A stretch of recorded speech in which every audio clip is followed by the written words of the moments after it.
మత్తయి సువార్త 1:24 యోసేపు నిద్ర మేలుకొని ప్రభువుతో తనకు ఆజ్ఞాపించిన ప్రకారము తన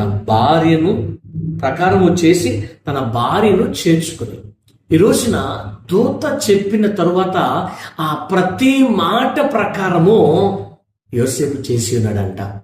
ఎంత గొప్ప వినయము, విధేయత, మాట వినే తత్వము, లోబడే తత్వము. ఈ రోజున ప్రియ దేవుని బిడ్డలారా, వాక్యము నీతో మాట్లాడుతున్నప్పుడు, దేవుడే నేరుగా నీతో మాట్లాడుతున్నప్పుడు, దేవుడే నీ గురించి ఆలోచింప చేయడానికి నీ మదిలో కొన్ని వాక్యములు, దేవుని యొక్క మాటలు, పరిశుద్ధమైన లేఖనములు నీ యొక్క మదిలో పెడుతూ ఉన్నప్పుడు ఆ మాటలకు లోబడుతున్నావా? ఆ మాటల ప్రకారం జీవిస్తూ ఉన్నావా?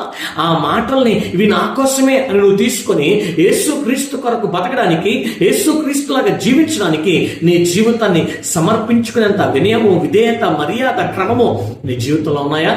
లేకపోతే ఈరోజు నేర్చుకుందాం, యేసుక్రీస్తు కొరకు ఆయన మాట్లాడిన ప్రతి మాటను బట్టి మనం బ్రతుకుదాం. అటువంటి బ్రతుకు దేవుడు మనకి ఇచ్చిన గాక. ఆమేన్.